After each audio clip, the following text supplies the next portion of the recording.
Hi everyone. Today I will be showing you how to animate your own BFDI styled object show animations Adobe Animate.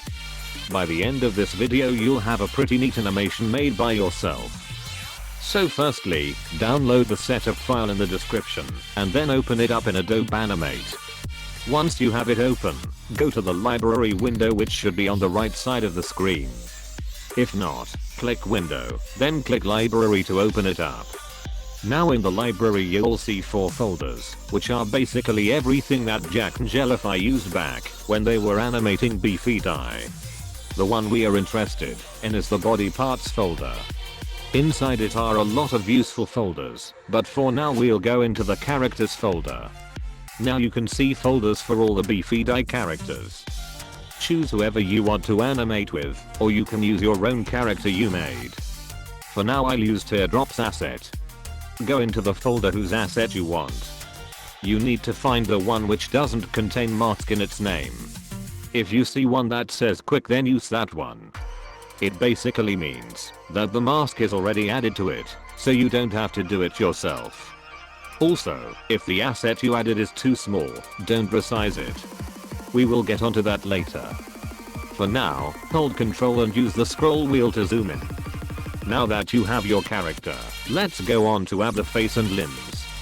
Before that though, right click the asset and find Convert to Symbol.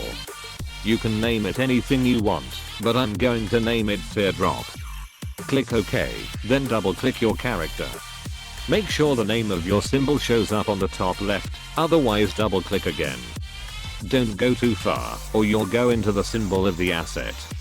If you have done that, click this to go back. Now you can add their face and limbs. Go into the library again, and look for the eyes folder in the body parts folder. You can choose any eye, and place it onto your character. Do the same for the mouth, which you can find in the mouth folder. If you find that the mouth is facing the wrong way, select the mouth, right click it, transform, and click flip horizontal. Now add their arms. If they're armless, you can skip if you want. Arms and legs will be found in the limbs folder. It might look weird if one of the arms is layered on top of the body, so right click it, arrange, then click send to back. Also, make sure to double click this white dot, the anchor point, which resets it to its original position. That way, limbs always rotate from the start. Lastly, you can add the legs. Make sure to double click the anchor point. Once you're done, select everything, right click, distribute to layers. What this does is give every asset its own layer, which makes animating much easier. Now let's go on to the animating stage. First off, make sure you know about what the timeline is. This is a keyframe, which is a single frame on one layer. This animation is in 24 FPS, so 24 of these keyframes makes 1 second. Select every frame to 45 frames in, and press F5.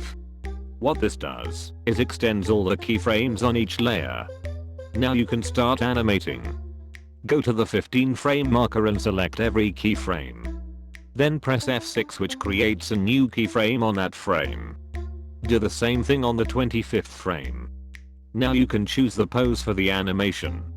If you want to change their eye, mouth, arm, or leg, you can select whichever body part to change. Click the swap symbol button, and you'll see every other type of body part you can change it to. If it's facing the wrong way, remember you can always flip it around. Once your pose is done you can start to animate it. In Adobe Animate, it's much easier to make smooth animations because of something called tweening. It basically creates in between frames which smoothly transitions to another frame.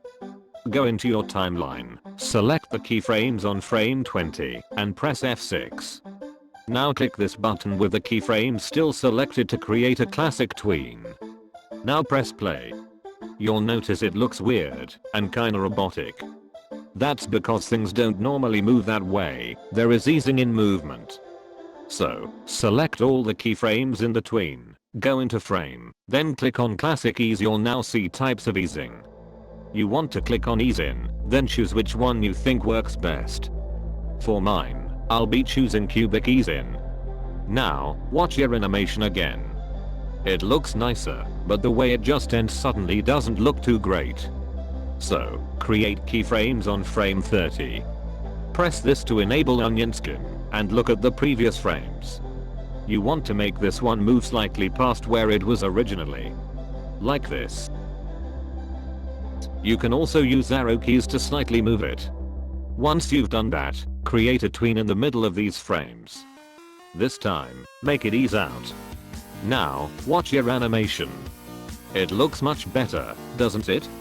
Also, if a body part flips while being tweened, select the first keyframe of the body part's tween, hold Alt, then drag it out to the final keyframe of the tween, right before the next pose. Now, you can turn on onion skin again, and look at the keyframe right after. Make sure it's placed right before the next keyframe. And now that should be done. However, if you want to add a little more flair to your animation, you can add anticipation. Anticipation is basically where a character prepares for an action. For example, when a character jumps, they need to crouch down before jumping, to add more power to it. You can decide if your animation needs one, but even if you think it doesn't, it might be good to test it out. Go to frame 15, and create your anticipation pose. It normally looks like the character moving in the opposite direction, before delivering the action.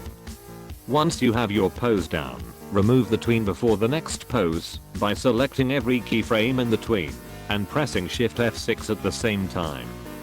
Now, create keyframes on frame 20, and you can add your own tween here. Remember to make the tween ease in. If it doesn't look right, you can adjust it to fit better with your anticipation. Now for the final step. Watch the animation. Can you see how it eases out at the end? That's one way to do a movement. Another way is to have it bounce back. Let me show you. Create keyframes on frame 10, and add a tween to ease in. Then, add a tween after that to ease out. Now go back to frame 15, and make it go slightly past where the original pose would be, like this. You can now watch your animation, and adjust anything that feels off. And for the final step, go out of the symbol by clicking this, or just double clicking outside of the symbol. Now zoom out. You can now resize your character, by using the select tool, and dragging them outwards while holding shift. If you don't, then the width and height won't stay the same. Place them wherever you like. Now extend the keyframe in the timeline until frame 45. Now you can watch your finished animation, made entirely by yourself. If you liked this tutorial, I may consider doing a part 2, where I discuss more advanced animation techniques. So if you really liked it, and want a part 2, comment down below.